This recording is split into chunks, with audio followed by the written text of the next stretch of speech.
This is mine. Power rankings. There are many like it, but this one is mine. Power rankings. All right, I got to tell you, there's a lot of teams that were on my power rankings already from last week who are on buys, and a lot of other teams won. So there's going to be a couple that won and dropped, which doesn't normally make sense. Sounds like excuses, Rich. No, it's not excuses. It's just giving you a heads up. You know what? I'm front-loading your complaints with my response. That takes the fun out of it. I don't think it takes any fun away at all. But you know what? Let's just put it this way. I'm giving you a +1 seat to root against me right now. See? So it's not that hard, is it? Yeah, it is. Number 10 on the list are the Bucks down one spot. One spot. I'm a little concerned about the injuries mounting, and the Saints are. But it's a division game; those can get ugly. The waters can get muddy, and defensive victories usually don't play as well in power rankings as offensive-led attacks, like say the Bucks a couple weeks ago in Seattle, where Baker basically won a Big 12 Pac-10 battle against Sam Darnold. You know what I mean? Mm-hmm.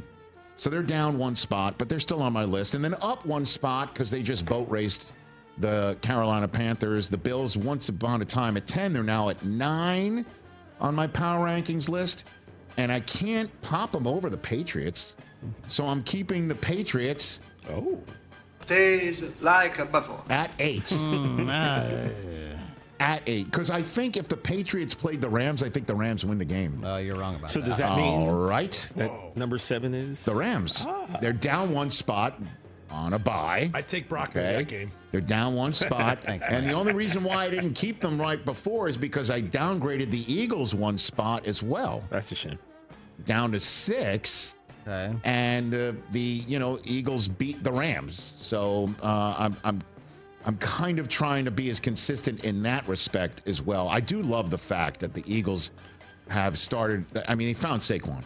I guess it all took was one other game against the Giants, and put Jalen Hurts under center. If the guy's comfortable, just take the shotgun stuff, not throw it out, but put him under center, and let's just see what's going on here. Up 2 spots, cracking my top 5. What's cracking? Are the Denver Broncos.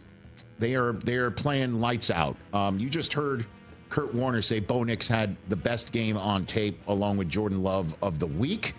And they finally started fast. I am concerned that Patrick Surtain is going to be out for a couple weeks. It's Jahdae Barron now having to step up with Riley Moss, a much maligned Denver Bronco. He's got to fill in the slack. They're in Houston, which had its best game of the year, I think, against the Niners last week. So we'll see if the Texans and the Broncos can be as entertaining as I think they will be. But Denver is now top 5. And then a lot of Godfather Part 2 drops, man. I kept the Chiefs right where they are at 4.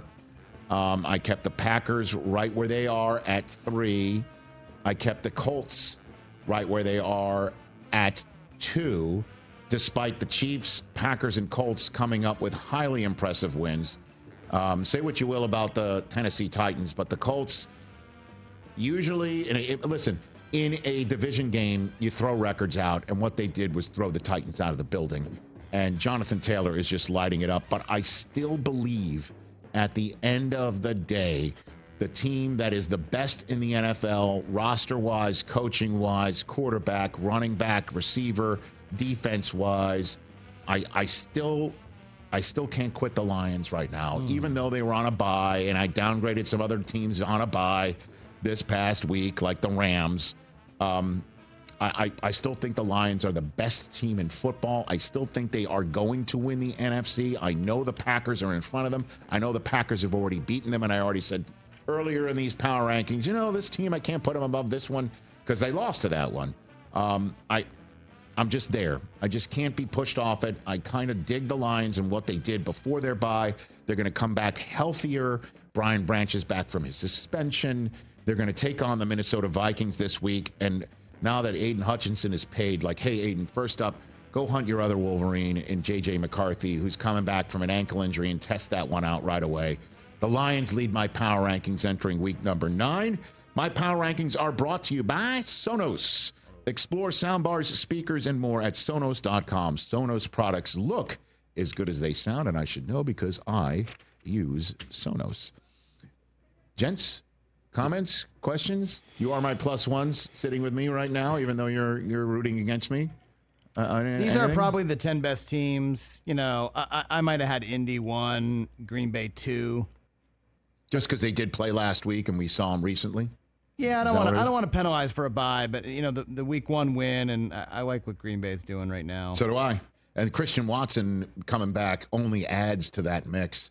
Emmanuel Wilson might maybe spelling Josh Jacobs a little bit more. He looked pretty darn good, right? Yeah. Christian Watson, like you just said, being back, I think that's huge for that offense. I agree with you. And Love just played the game of his life in the situation of his life, which is outside of the playoffs, obviously, in which he's performed, which is that's Rodgers. This is me. That's Green Bay.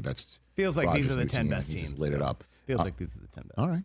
I appreciate that. I'll take it. Maybe I think the Seattle over Lions Tampa. thing is a Maybe little. Seattle over Tampa. You gave the reasons why they might not be one because they lost to the Packers and the Pack. But other than that, I have no issue. And Seattle was on a bye. The Bucs did win. The Bucs have beaten Seattle. I'm not going to take the Bucs completely off the list because they didn't boat race the Saints. But I think the Colts did, should be one, but Injuries are mounting. You think the Colts should be one? I don't blame you, but I don't know. Lions play the Colts right now. I think they could stop. They could win it. That'd be a great game. Were you about to say they could stop John Taylor? I did just say that. I said that they could basically say, all right, how about that? Contain him. So he has. You can't stop him. You can only hope to contain him. Maybe. I don't know. I'd love to see that. That'd be an interesting Super Bowl. I think it would too, sir. Would it captivate the masses, though? Probably not. Hey, but everybody the football says that. heads, guys. would. Arizona versus Pittsburgh. I ran into an NBC executive of note, whose name I won't say publicly, who was lamenting. Arledge? Well, I mean, no, he was lamenting because Arizona, as you know, it could have been Philadelphia versus Pittsburgh, right? And it could have been anybody but Arizona. Yeah. And that turned out to be one of the highest rated Super Bowls that was as exhilarating as possible with a play that we see over and over and over again, many of them, from James Harrison to Antonio Holmes to all of it.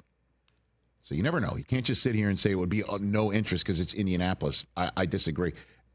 By the way, also right now, it could have been Los Angeles versus Philadelphia, Los Angeles versus Boston or the Yankees or anything like that. Instead, it's the Blue Jays. And I think this is an outstanding World Series. Excellent baseball. Hey, you made it all the way to the end. Thanks for that. Check us out every single day streaming live on Disney Plus and the ESPN app 12 to 3 Eastern.